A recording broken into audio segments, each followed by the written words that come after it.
A Ciência de Ficar Rico. Wallace Wattles. Capítulo 4. O primeiro princípio da ciência de ficar rico. O pensamento é a única força capaz de produzir riquezas tangíveis por meio da substância informe. A matéria da qual todas as coisas são feitas é uma substância pensante e o pensamento da forma impresso nessa substância produz a forma. A substância original movimenta-se de acordo com seus pensamentos. Todas as formas e processos da natureza são expressões visíveis do pensamento da substância original. Quando a massa informe pensa numa forma, acaba tomando essa forma. Quando pensa em movimento, realiza esse movimento. Assim foram criadas todas as coisas. Vivemos no mundo de pensamento, parte de um universo de pensamento. A ideia de um universo em movimento alcançou a substância informe. A massa pensante, movendo-se de acordo com essa ideia, tomou a forma de sistema de planetas e a mantém até hoje. A substância pensante toma a forma do próprio pensamento e movimenta-se de acordo com ele. Pensando num sistema orbital de sóis e mundos, toma a forma desses corpos e os movimenta de acordo com seu pensamento. Pensando na forma de um carvalho de crescimento lento, movimenta-se de acordo com essa ideia e produz a árvore, embora o trabalho demande séculos para ser realizado. No processo de criação, a substância informe parece se mover de acordo com as linhas de movimento estabelecidas por ela. A ideia de um carvalho não tem como resultado a formação imediata de uma árvore adulta, mas ativa as forças que produzirão a árvore, juntamente com as linhas estabelecidas para o seu crescimento. Cada pensamento de forma, no interior da substância pensante, provoca a criação da forma, mas sempre, ou pelo menos de modo geral, seguindo as linhas de crescimento e de ação pré-estabelecidas. A ideia de uma casa de certo tipo, se fosse impressa na substância informe, poderia não ter como resultado a formação imediata da casa, mas canalizaria as energias criativas atuantes no comércio e nas profissões no sentido de apressar a construção desse determinado tipo de casa. Se não existir nenhum canal que possa ser usado pela energia criativa, então a casa será formada diretamente da substância primitiva, sem esperar o processo lento dos mundos orgânico e inorgânico. Nenhum pensamento de forma pode ser impresso na substância original sem provocar a criação da forma. O homem é um centro pensante e pode originar o pensamento. Todas as formas criadas pelas mãos do homem devem existir antes em seu pensamento. Ele não pode formar uma coisa na qual não tenha pensado antes. E até agora, o homem tem limitado seus esforços inteiramente ao trabalho das próprias mãos, aplicando o trabalho manual ao mundo das formas, buscando mudar completamente ou em parte o que já existe. Ele nunca pensou em provocar a criação de novas formas, imprimindo seus pensamentos na substância informe. Quando o homem tem um pensamento forma, retira material das formas da natureza e faz a imagem da forma que tem em sua mente. Até agora, o homem pouco tem se esforçado para cooperar com a inteligência informe, ou seja, trabalhar com o pai. Jamais sonhou que pode fazer o que vê o pai fazendo. O homem reforma e modifica as formas existentes por meio do trabalho manual, sem dar atenção à possibilidade de criar a partir da substância informe, bastando para isso comunicar a ela seus pensamentos. Pretendemos provar que podemos fazer isso, que qualquer pessoa pode fazer isso, e vamos mostrar como. Para começar, apresentamos 3 premissas fundamentais. Primeiro, garantimos que existe uma massa informe original, ou substância com a qual todas as coisas são feitas. Todos os elementos supostamente variados são apresentações diferentes de um único elemento. Todas as formas encontradas na natureza orgânica e inorgânica são formas distintas feitas do mesmo material, o material pensante. Um pensamento impresso nela produz a forma desse pensamento. O pensamento, na substância pensante, produz formas. O homem é um centro pensante, capaz de pensamento original. Se puder comunicar seu pensamento à substância pensante original, pode provocar a criação ou a formação das coisas sobre as quais ele pensa. Em resumo, existe uma substância pensante com a qual todas as coisas são feitas e que, em seu estado original, penetra nos interespaços do universo, preenchendo-os. Um pensamento nessa substância produz o que foi imaginado. O homem pode formar coisas em sua mente e, imprimindo esse pensamento na substância informe, pode fazer com que seja criado aquilo em que pensou. Talvez você pergunte se posso provar essas afirmações. E, sem entrar em detalhes, respondo que sim, tanto pela lógica quanto pela experiência. Voltando ao raciocínio sobre o fenômeno da forma e do pensamento, cheguei a uma substância pensante original e, raciocinando a partir dessa substância, cheguei ao poder que o homem tem de provocar a formação daquilo que ele pensou. Por experiência, o raciocínio também é verdadeiro, e esta é a minha prova mais consistente.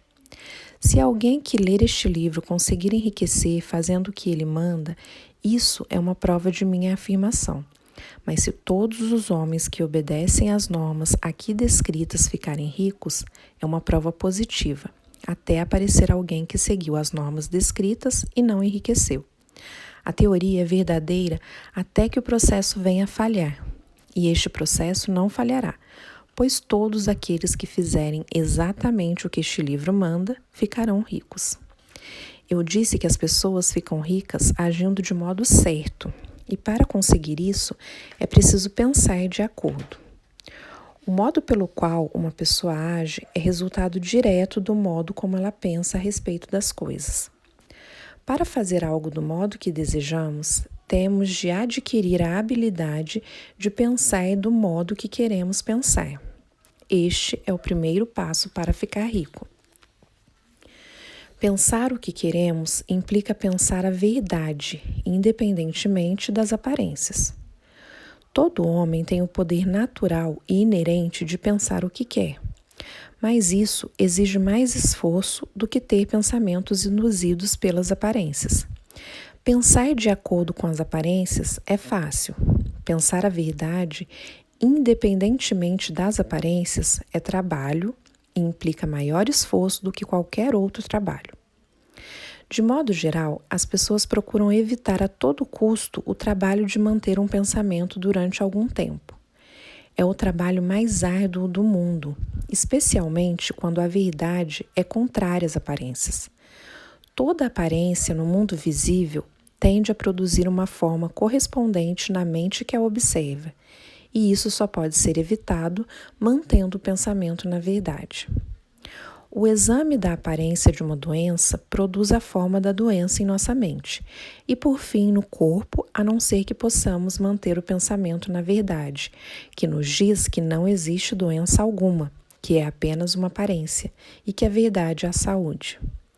Examinar a aparência da pobreza produz a forma correspondente em nosso pensamento, a não ser que possamos manter o pensamento concentrado na verdade, que nos diz que não existe pobreza, que é apenas uma aparência e que a verdade é a abundância. Pensar na saúde quando estamos cercados pelas aparências da doença ou pensar em riqueza em meio às aparências da pobreza exige poder, mas quem adquire este poder torna-se um sábio. Tem condições de dominar o destino, pode ter o que quiser. Esse poder só pode ser adquirido quando se domina o fato básico que subjaz às aparências. Existe uma substância pensante da qual e pela qual todas as coisas são feitas. Então, devemos compreender a verdade de que todo pensamento impresso nessa substância toma forma e passa a ser um conjunto de coisas visíveis. Quando compreendemos isso, ficamos livres de toda dúvida e de todo temor, pois tomamos consciência de que podemos criar tudo o que desejamos, de que podemos ter e ser o que queremos. Como primeiro passo para enriquecer, você deve acreditar nas 3 primeiras assertivas fundamentais apresentadas neste capítulo. Para enfatizá-las, eu as repito. Existe uma matéria pensante da qual todas as coisas são feitas e que, em seu estado original, penetra e preenche os interespaços do universo. Um pensamento nessa substância produz o que foi imaginado por ele. O homem pode formar coisas em sua mente e, imprimindo esse pensamento na substância informe, pode fazer com que seja criado aquilo em que pensou. Você deve deixar de lado todos os outros conceitos do universo e aceitar apenas este, e pensar nele até sentir que está fixado em sua mente e que se tornou seu pensamento habitual. Leia e releia as afirmações desse credo, gravando cada palavra em sua memória, e medite sobre ele até acreditar firmemente em seu conteúdo. Se surgir alguma dúvida, afaste-a como se fosse um pecado. Não ouça argumentos contrários a essa ideia. Não vá a igrejas ou escolas onde é pregado ou ensinado um conceito contrário. Não leia revistas ou livros que ensinem ideias diferentes. Se você confundir ou misturar essa crença, todos os seus esforços terão sido em vão. Não pergunte se isso é verdadeiro, nem especule a respeito de como pode ser assim. Simplesmente confie. A ciência de enriquecer começa com a aceitação absoluta dessa crença. Capítulo 5. Amplie sua vida. Você deve libertar-se dos últimos vestígios da velha crença de que existe uma divindade cuja vontade determina que você seja pobre, ou cujos propósitos consistem em mantê-lo na pobreza.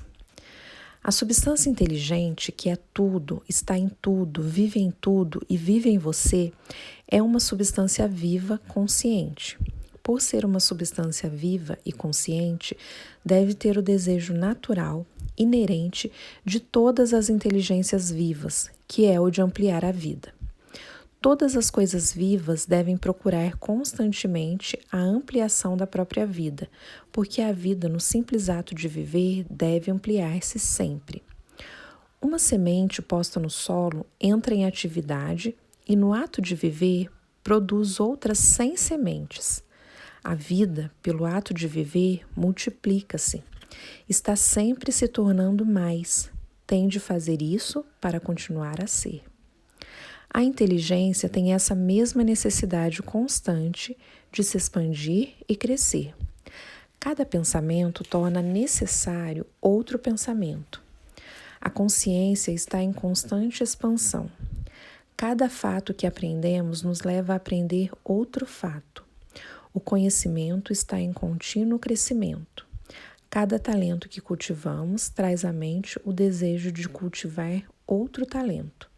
Estamos sujeitos ao incentivo da vida em busca de expressão que nos impele a saber mais, fazer mais e ser mais. Para tanto, precisamos ter mais, precisamos ter objetos para o nosso uso, pois aprendemos e fazemos e nos modificamos somente por meio do uso dos objetos. Precisamos enriquecer para termos sempre mais. O desejo de riqueza é simplesmente a capacidade de uma vida mais propícia à procura de realização. Cada desejo é o esforço de uma possibilidade não expressa para entrar em ação. O desejo resulta da busca de manifestação do poder. O que o faz querer mais dinheiro é a mesma força que faz a planta crescer. É a vida, procurando uma expressão mais completa. A substância única e pensante deve estar sujeita a essa lei inerente a toda a vida. Ela é permeada pelo desejo de viver mais. Por isso, tem necessidade de criar coisas. A substância única deseja viver mais em você. Desse modo, deseja ter todas as coisas que você pode usar. É o desejo de Deus que você seja rico. Ele quer que você seja rico para poder expressar-se melhor por seu intermédio. Uma grande quantidade de coisas permitirá usar melhor essa expressão. Ele poderá viver mais em você se você tiver o comando ilimitado dos meios de vida. O universo deseja que você tenha tudo o que quer ter. A natureza é solidária com seus planos. Tudo é naturalmente para você. Convença-se de que isso é a verdade. Entretanto, é essencial que seu objetivo esteja em harmonia com o objetivo que está em tudo. Você deve querer a vida real, não apenas gratificações pelo prazer ou pela sexualidade. A vida é o desempenho da função, e o indivíduo só vive realmente quando desempenha todas as funções de que é capaz, físicas, mentais e espirituais, sem excesso de nenhuma delas. Você não quer enriquecer para viver como os porcos, simplesmente para satisfazer seus instintos primitivos. Isso não é vida. Mas o desempenho de cada função física é uma parte da vida e não vive completamente quem nega uma expressão normal e saudável aos impulsos do corpo. Você não quer ficar rico apenas para desfrutar os prazeres mentais, para adquirir conhecimento, satisfazer a ambição, superar os outros, ser famoso. Tudo isso é parte legítima da vida, mas o homem que vive somente para os prazeres do intelecto tem uma vida parcial e jamais estará satisfeito com a própria sorte. Você não quer ficar rico apenas para o bem dos outros, para perder a si mesmo em favor da salvação da humanidade, somente para experimentar os prazeres da filantropia e do sacrifício. As alegrias da alma são apenas uma parte da vida e não são melhores nem mais nobres do que as outras partes. Você quer ficar rico para poder comer, beber e divertir-se nos momentos adequados, para se cercar de coisas belas, ver terras distantes, alimentar sua mente e desenvolver sua inteligência, para poder amar os homens e desempenhar um papel relevante ajudando o mundo na busca da verdade. Mas lembre-se de que o altruísmo exagerado não é melhor nem mais nobre do que o egoísmo exagerado. Ambos são errados. Liberte-se da ideia de que Deus quer que você se sacrifique pelos outros e que você pode garantir seu favor desse modo. Deus não quer nada disso. O que Ele quer é que você dê o melhor de si mesmo para você e para os outros. Você pode ajudar mais os outros dando o melhor de si mesmo do que de qualquer outro modo. Você só pode dar o melhor de si mesmo se ficar rico. Portanto, é certo e louvável que dedique a melhor parte do seu pensamento à tarefa de enriquecer. Lembre-se, porém, que o desejo da substância diz respeito a tudo, e seus movimentos devem ser por mais vida, para tudo. Ele não pode trabalhar por menos vida para alguns ou algumas coisas, porque está igualmente em tudo, em busca de riqueza e vida. Você deve se libertar da ideia de competição. Você deve criar, não competir com o que já foi criado. Você não tem de tirar nada de ninguém. Você não tem de fazer negócios escusos. Você não tem de enganar nem tirar vantagem. Não tem de fazer com que ninguém trabalhe para você por menos do que merece ganhar. Você não tem de desejar a propriedade alheia, nem olhar para ela com inveja. Nenhum homem possui coisa alguma que você não possa ter sem precisar tirar dele. Você deve se tornar um criador, não um competidor. Vai conseguir o que quer, mas de tal modo que quando conseguir, todos os outros terão mais do que tem agora. Sei que algumas pessoas conseguem ganhar muito dinheiro procedendo de modo totalmente contrário ao que defini no parágrafo anterior, e vou procurar explicar em poucas palavras esse fenômeno. Pessoas do tipo plutocrático às vezes enriquecem unicamente devido à sua extraordinária habilidade no plano da competição. Outras vezes relacionam-se inconscientemente com a substância em seus grandes objetivos e movimentos para o crescimento racial generalizado, por meio da evolução industrial. Rockefeller, Carnegie, Morgan e outros foram agentes inconscientes do Supremo, no trabalho necessário de sistematizar e organizar a indústria produtiva, e no fim de seu trabalho contribuiu imensamente para a ampliação da vida de todos. Eles organizaram a produção e foram sucedidos pelos agentes da multidão, que por sua vez organizaram o maquinismo da distribuição. Os multimilionários são como os répteis monstruosos das eras pré-históricas. Desempenham uma parte necessária no processo evolutivo, mas o mesmo poder que os produziu os descartará. E é preciso ter em mente que eles jamais foram realmente ricos. Um relatório da vida particular da maioria deles mostra que eles foram, na realidade, os mais abjetos e infelizes dos pobres.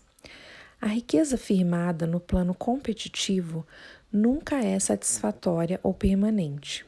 É nossa hoje, de outro amanhã.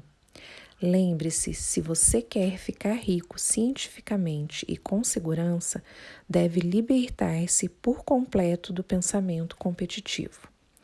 Nem por um momento sequer deve pensar que a oferta é limitada.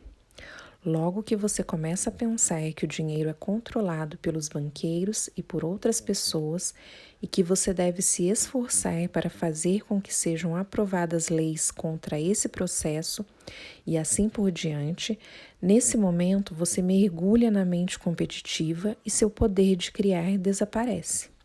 O que é pior, provavelmente você provocará a interrupção dos movimentos criativos que já instituiu.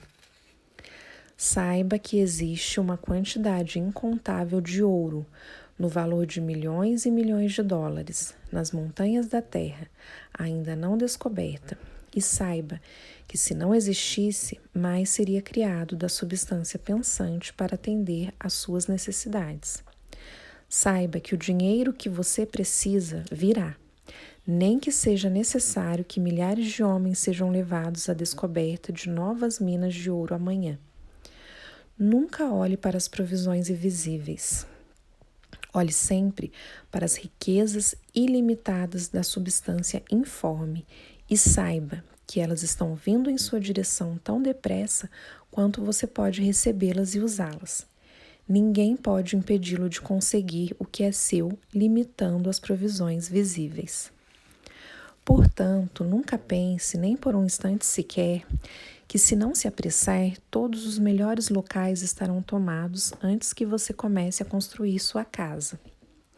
Não se preocupe com os trustes e monopólios, nem fique ansioso, temendo que logo eles tomem a terra toda. Nunca tenha medo de perder o que deseja porque outra pessoa chegou primeiro. Isso é impossível. Você não está procurando algo que pertence a outra pessoa. Está fazendo com que o que deseja seja criado a partir da substância informe, e o suprimento é ilimitado. Seja fiel à afirmação formulada.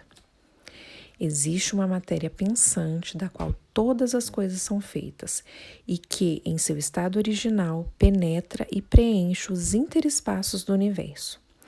Um pensamento nessa substância produz o que foi imaginado. O homem pode formar coisas em sua mente e, imprimindo o seu pensamento na substância informe, pode fazer com que seja criado aquilo em que pensou. Capítulo 6. Como a riqueza chega até você. Quando eu digo que você não precisa fazer negócio escusos, não quero dizer que não deva fazer negócio algum, nem que você esteja acima da necessidade de negociar com seus semelhantes. Estou dizendo que não precisa negociar injustamente. Não deve conseguir alguma coisa por nada, mas pode dar a cada homem mais do que recebe dele. Você não pode dar a cada pessoa mais em valor de mercado de dinheiro do que recebe dela, mas pode lhe dar mais em valor de uso do que o valor em dinheiro que recebe. O papel, a tinta e outros materiais neste livro podem não valer o dinheiro que você pagou por ele, mas se as ideias sugeridas aqui lhe renderem milhares de dólares, você não terá sido enganado pelas pessoas que o venderam. Terá recebido um grande valor de uso por uma pequena soma em dinheiro. Suponhamos que eu tenho o quadro de um grande artista que em qualquer comunidade civilizada valha milhares de dólares.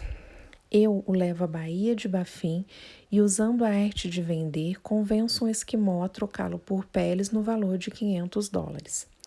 Na verdade, eu o estaria enganando, pois quadro não tem utilidade alguma para ele, não acrescentará nada à sua vida. Mas suponhamos que eu troque as peles por uma arma no valor de 50 dólares. Nesse caso, ele estará fazendo um bom negócio. A arma servirá para o esquimó conseguir mais peles e muita comida. Vai acrescentar algo à sua vida sob todos os aspectos. Ela o fará rico. Quando você passa do plano competitivo para o plano criativo, tem condições de examinar detalhadamente suas transações comerciais. E se está vendendo a alguém algo que não acrescenta nada mais à vida dessa pessoa do que aquilo que ela lhe dá em troca. Deve deixar de agir assim. Você não tem de derrotar ninguém, e se estiver num negócio que prejudica as pessoas, saia dele imediatamente. Dê a cada pessoa mais em valor de uso do que você recebe em dinheiro. Assim, cada transação comercial que você fizer estará acrescentando à vida do mundo. Se você emprega pessoas, deve receber delas mais em dinheiro do que o valor do salário pago. Mas é possível organizar seu negócio de modo que ele reflita o princípio de promoção, fazendo com que cada empregado possa, se quiser, avançar um pouco a cada dia. Você pode fazer com que seu negócio proporcione aos empregados o que este livro está lhe proporcionando.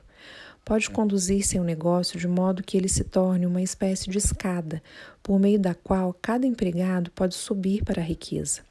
Dada essa oportunidade, se algum deles não enriquecer, a culpa não será sua. Finalmente, o fato de você criar a sua riqueza a partir da substância informe, que ocupa todo o ambiente que o rodeia, não significa que ela vai se formar no ar e aparecer subitamente diante de seus olhos. Se você quer uma máquina de costura, por exemplo, não estou dizendo que deve imprimir o pensamento de uma máquina de costura na substância pensante até que a máquina apareça sem ajuda alguma. No lugar em que você está ou em qualquer outra parte, mas se você quer uma máquina de costura, guarde a imagem dela com a certeza absoluta de que ela está sendo feita ou de que está a caminho. Depois de formar o pensamento uma vez, acredite absoluta e definitivamente que a máquina de costura está a caminho.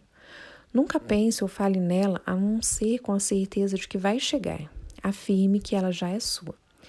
Ela será levada a você pela ação do poder da inteligência suprema sobre a mente dos homens. Se você mora no Rio de Janeiro, pode ser que alguém chegue de São Paulo ou do Japão para uma transação comercial que terá como resultado a obtenção do que você deseja. Nesse caso, o negócio todo será tão vantajoso para essa pessoa quanto para você. Não esqueça nem por um instante que a substância pensante está em tudo, comunica-se com tudo e pode influenciar tudo. O desejo da substância pensante para uma vida mais completa e melhor é responsável pela criação de todas as máquinas de costura existentes e pode provocar a criação de outros milhões delas, e fará isso sempre que os homens a fizerem funcionar por meio do desejo e da fé, e agindo de modo certo. Você pode ter uma máquina de costura em sua casa e é certo que pode ter qualquer outra coisa ou outras coisas que deseja e que vai usar para melhorar sua vida e a vida de outras pessoas. Você deve pedir muito sem hesitação. É do gosto do vosso Pai vos dar o reino, disse Jesus. A substância original quer viver em você o máximo possível e quer que você tenha tudo o que deseja ou o que pode usar para uma vida mais rica. Se gravar em sua mente o fato de que o desejo que você tem de possuir riquezas é o desejo da onipotência para uma expressão mais completa, sua fé será invencível. Certa vez, vi um garoto sentado ao piano, tentando em vão tirar alguma harmonia do teclado.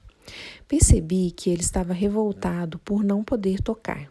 Perguntei por que estava tão aborrecido e ele respondeu: sinto a música em mim, mas não posso obrigar minhas mãos a fazer a coisa certa.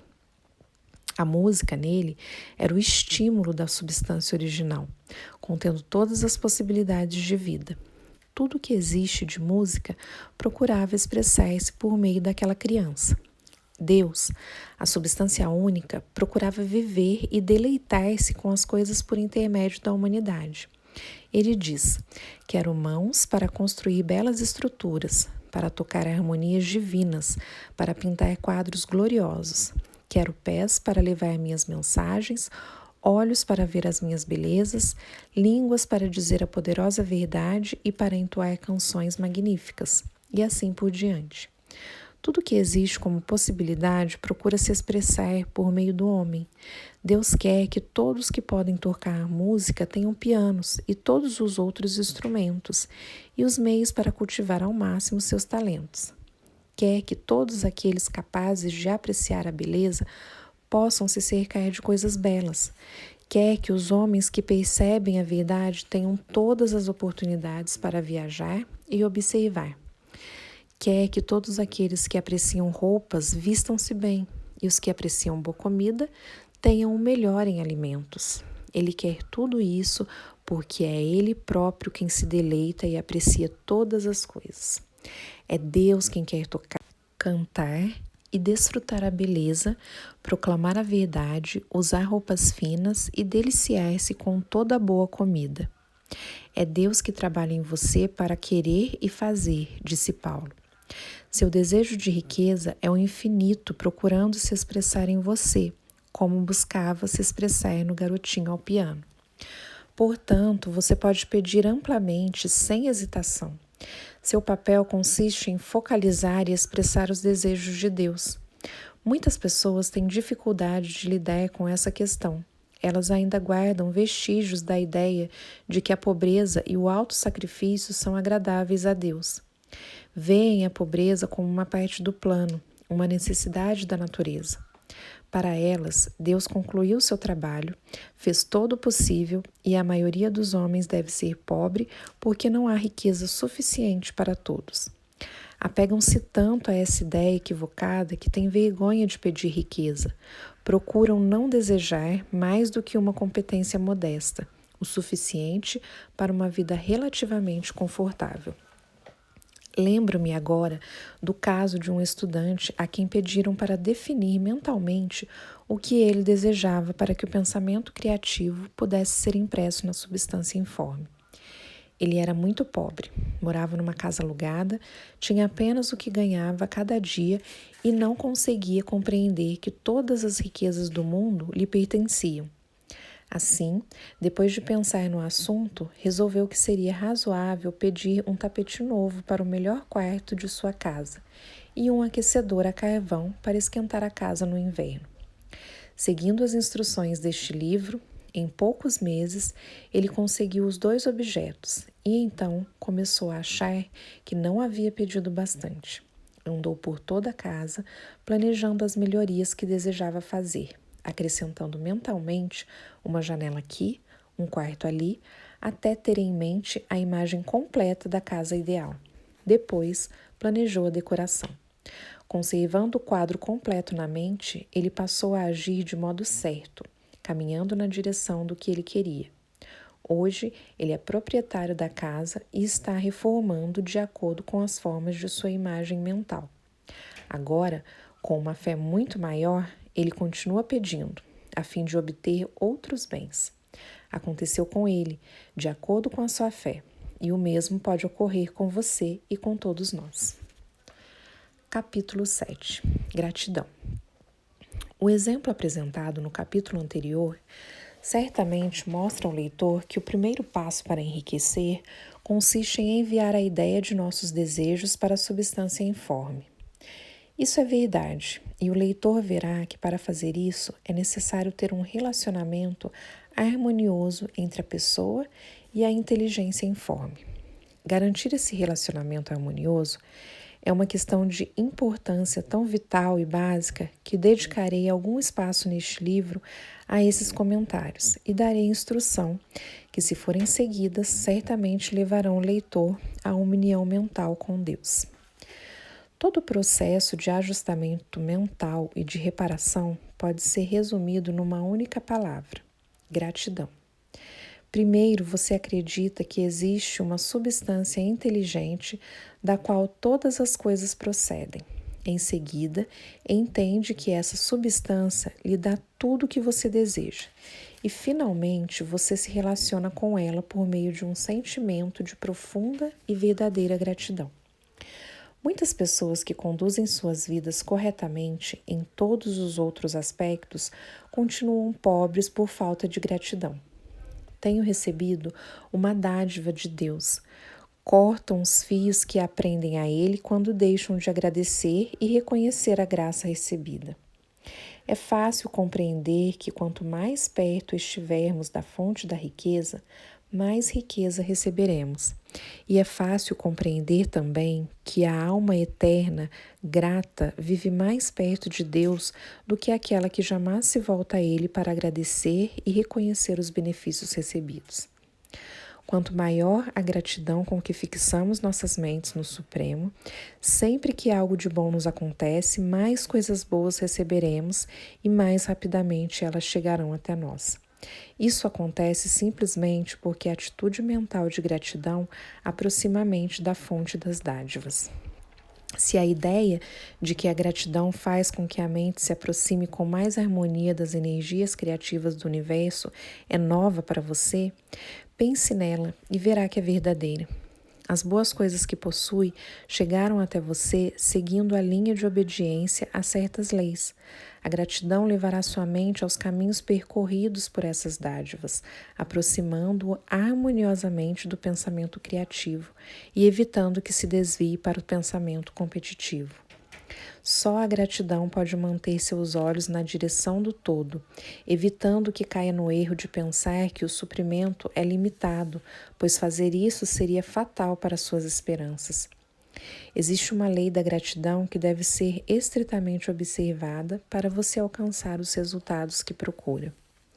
A lei da gratidão é o princípio natural de que ação e reação são sempre iguais, em direções opostas. O alcance de sua mente em louvor agradecido ao Supremo é a libertação ou o uso da força criadora. Não pode deixar de alcançar aquele ao qual é endereçado e a reação é um movimento instantâneo em sua direção. Aproxime-se de Deus e Ele se aproximará de você. Essa é uma afirmação psicologicamente verdadeira. Se sua gratidão for forte e constante, a reação da substância informe será forte e contínua. As coisas que você deseja estarão sempre se movimentando em sua direção. Observe a atitude agradecida de Jesus, como ele sempre dizia: "Eu te agradeço, Pai, por teres me ouvido." Não se pode exercer muito poder sem gratidão, pois é ela que nos mantém ligados ao poder. Porém, o valor da gratidão não se limita a nos trazer mais dádivas no futuro. Sem gratidão, não podemos evitar por muito tempo o descontentamento de ver as coisas como elas são. No momento em que você permite que sua mente pense com descontentamento nas coisas como elas são, você começa a perder terreno. Você fixa sua atenção no comum, no ordinário, no pobre, no esquálido e no mesquinho. E sua mente toma a forma dessas coisas. Então, você transmite essas imagens para o informe, e o comum, o pobre, o esquálido e o mesquinho virão até você. Permitir que a mente se demore no que é inferior é tornar-se inferior e cercar-se de coisas inferiores. Por outro lado, ao fixar sua atenção no melhor, Você estará se colocando no meio do melhor e caminhando para se tornar o melhor. O poder criativo dentro de nós nos faz a imagem daquilo para que voltamos a nossa atenção. Nós somos substância pensante e a substância pensante sempre toma a forma daquilo que pensa. A mente agradecida está sempre fixada no melhor. Desse modo, tende a se tornar o melhor. Toma a forma ou caráter do melhor e receberá o melhor. A fé também nasce da gratidão. A mente agradecida espera sempre coisas boas e as expectativas transformam-se em fé. A reação da gratidão em nossas mentes produz a fé e cada onda de agradecimento emitida aumenta essa fé. Quem não é grato não pode conservar a fé viva por muito tempo, e sem essa fé viva não se pode enriquecer por meio do método criativo, como veremos nos capítulos seguintes. Portanto, é necessário cultivar o hábito de ser grato por todas as coisas boas que recebemos e agradecer continuamente. Uma vez que todas as coisas contribuíram para o seu desenvolvimento, você deve incluí-las em sua gratidão. Não gaste tempo pensando nas falhas ou nos erros dos plutocratas ou dos magnatas, dos trustes, nem falando sobre eles. A organização do mundo feita por eles criou a sua oportunidade. Tudo o que você consegue por causa deles. Não se enfureça com os políticos corruptos. Se não fosse pelos políticos, mergulharíamos na anarquia e sua oportunidade seria muito menor. Deus trabalhou durante muito tempo e pacientemente para nos trazer ao ponto que chegamos na indústria e no governo, e Ele continua seu trabalho. Não há a menor dúvida de que Ele vai acabar com os plutocratas, magnatas, capitães de indústrias e políticos, logo que eles não sejam mais necessários. Mas, nesse interim, não esqueça, eles são todos muito bons. Lembre-se de que estão ajudando a organizar as linhas de transmissão por intermédio das quais a riqueza chegará até você. E seja grato a todos eles. Com isso, estará restabelecendo um relacionamento harmonioso com o que há de bom em tudo, que por sua vez vai caminhar em sua direção. Capítulo 8. Pense do modo certo. Voltemos ao capítulo 6 para ler mais uma vez a história do homem que formou uma imagem mental da casa que desejava e teremos uma boa ideia do passo inicial para enriquecer. Você deve formar uma imagem clara e precisa daquilo que deseja. Não pode transmitir uma ideia a não ser que a tenha na mente. É preciso ter a ideia antes de transmiti-la, e muitas pessoas não conseguem imprimir suas ideias na substância pensante, por se tratarem de conceitos nebulosos e vagos das coisas que querem fazer, ter ou ser. Não basta um desejo generalizado de ser rico.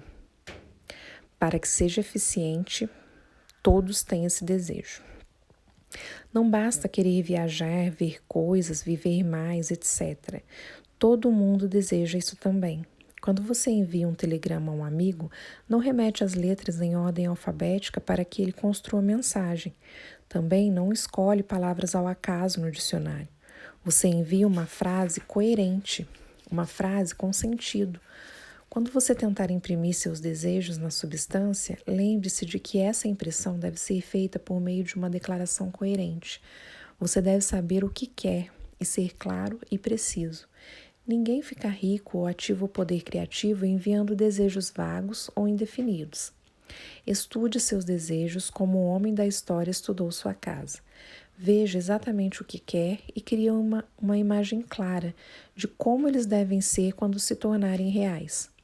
Essa imagem mental clara deve estar sempre em sua mente, como o porto para o qual se dirige o navio está sempre na mente do marinheiro. Seu rosto deve estar voltado para ela o tempo todo. Você não deve perder de vista essa imagem, como o piloto não perde de vista a bússola. Não há necessidade de realizar exercícios de concentração, nem reservar momentos especiais para oração e afirmação, tampouco fazer silêncio ou realizar truques mágicos de qualquer espécie. Essas coisas são boas, mas você só precisa saber o que quer e querer realmente o bastante para que essa imagem não saia de sua mente. Passe o tempo todo de lazer de que dispõe contemplando sua imagem. Ninguém precisa de exercícios especiais para se concentrar em algo que realmente deseja. Difícil é nos concentrarmos no que não desejamos de verdade. E, a não ser que você deseje realmente ficar rico, de modo que esse desejo tenha força suficiente para se fixar num objetivo, como a agulha da bússola fixa no polo magnético, não valerá a pena tentar seguir as instruções deste livro. Os métodos descritos aqui valem para aqueles cujo desejo de riqueza é bastante forte para superar a preguiça mental e o amor ao conforto, e para fazer com que comecem a trabalhar. Quanto mais clara e definida for a imagem, e quanto mais você pensar nela, vendo-a em todos os seus maravilhosos detalhes, mais forte será seu desejo. E quanto mais forte for o seu desejo, mais fácil será manter a mente concentrada na imagem do que você deseja. Entretanto, é necessário algo mais do que ver a imagem com clareza. Se você se limitar a isso, estará sendo apenas um sonhador e terá pouco ou nenhum poder de realização. Atrás da visão clara deve estar o propósito de realizá-la, de transformá-la em expressão tangível. E atrás desse propósito deve haver uma fé invencível e sólida, a crença de que aquela coisa já lhe pertence, que ela está à mão e que tudo que você tem a fazer é apossar-se dela. Viva mentalmente em sua nova casa até ela formar uma forma física à sua volta. No reino da mente, comece a desfrutar de imediato as coisas que deseja. Seja o que for que peçam em suas orações, acreditem que serão atendidas e terão tudo, disse Jesus. Veja os objetos que deseja como se estivessem realmente ao seu lado o tempo todo. Veja a si mesmo como proprietário e usuário deles. Imagine-os como vai usá-los quando forem suas possessões reais e tangíveis. Pense demoradamente na imagem mental até ela se tornar clara e definida, e então tome atitude mental de proprietário de tudo que há nessa imagem. Tome posse de tudo, mentalmente, com a crença firme de que já lhe pertence. Mantenha o pensamento nessa imagem de proprietário e nem por um momento sequer deixe de acreditar que é real.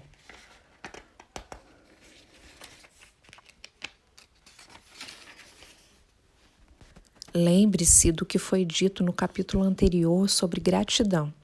Seja tão agradecido pela imagem o tempo todo quanto espera ser quando ela se tornar realidade. O homem capaz de agradecer a Deus sinceramente pelo que ele tem apenas na imaginação tem uma fé verdadeira. Ele ficará rico, determinará a criação de tudo o que deseja. Você não precisa rezar constantemente para obter o que deseja. Não precisa falar disso com Deus todos os dias. Não façam uso de vãs repetições como os pagãos, disse Jesus a seus discípulos, pois meu Pai sabe o que vocês precisam antes que lhe digam. Sua tarefa consiste em formular inteligentemente seu desejo por coisas que ampliem a vida e em organizar esses desejos num todo coerente. Depois, imprimir esse desejo total na substância informe que tem o poder e a vontade para lhe dar o que você deseja. Você não faz essa impressão repetindo fileiras de palavras, mas mantendo a visão com o propósito inabalável de realizá-la e com a fé sólida e constante de que vai conseguir. A resposta à prece não é dada de acordo com sua fé, enquanto você está falando, mas à medida que trabalha. Não podemos impressionar a mente de Deus determinando um dia especial para dizer a Ele o que desejamos e esquecendo dele durante todo o resto da semana. Não podemos impressioná-lo reservando certas horas para rezar, enquanto afastamos o assunto da oração de nossa mente até a hora seguinte marcada para a oração. Rezar oralmente é bom e produz seus efeitos, especialmente sobre quem reza, esclarecendo sua visão e reforçando sua fé. Mas não são os pedidos feitos oralmente que nos ajudam a conseguir o que desejamos. Para ficar rico, você não precisa de uma doce hora de oração. Você precisa rezar constantemente. E quando digo rezar, estou falando em concentrar a mente na imagem de seu desejo com a vontade firme de fazer com que seja criado em forma sólida e a fé de que está fazendo isso. Acreditem que serão atendidos. Uma vez formada a imagem clara e definida em sua mente, tudo se resume em receber. Quando você a tiver formado, convém fazer uma declaração oral, dirigida ao Supremo, sob a forma de uma oração reverente, e a partir desse momento você deverá receber mentalmente tudo o que pediu. Viva na nova casa, use as roupas finas, dirija o automóvel, faça a viagem desejada e planeje com confiança outras viagens. Pense nas coisas que pediu e fale delas em termos de propriedade real e atual. Imagine o ambiente e a condição financeira desejados e viva o tempo todo nesse ambiente e nessa condição. Tenha cuidado, porém, de não fazer isso como um mero sonhador, um construtor de castelos de areia. Mantenha a fé de que o imaginário está se realizando e o propósito de realizá-lo. Lembre-se de que a fé e o propósito a serviço da imaginação fazem toda a diferença entre o cientista e o sonhador. Com esse fato em mente, agora você vai partir para o aprendizado do uso da vontade.